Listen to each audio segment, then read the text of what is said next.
सोरे विभिन्न पान दुकान रे गुटका बिक्री अभियोग चढ़ाऊ बेले किसी औषध दुकान औषध मान जांच कर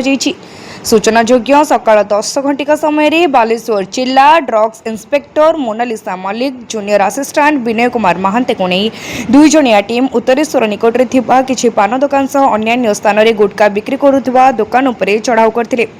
एही समय मोट 11टी दुकान गुटका रखापी बिक्री करने अभियोग 1800 टंका जोरिमाना आदाय कर सेहीपरि उत्तरेश्वर जय माँ दुर्गा मेडिसिन स्टोर आश्रम छकरे साई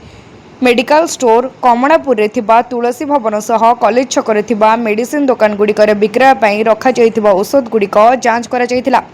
किछि औषध गुड़िकर मान और गुणवत्ता जांच करने परीक्षागार को पठाई सूचना मिली। चढ़ाऊ खबर पाई किछि पान दुकान बंद कर देखा मिलता।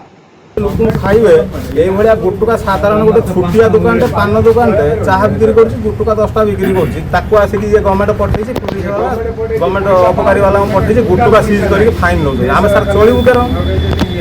चाहा दुकान गोटे पान दुकान करके आमे 200 300 भी पाउनु गोटे पैकेट बिकले 10 टका रो 20 टका पाउ बड़ डीलर को कहला बेलू ता तम कथा तमे बुझो ये सब गांधी माने सरकार न आ कोन चूरा सरकार बा चूरा सरकार ये सरकार न सरकार चूरा सरकार ये सरकार को करियो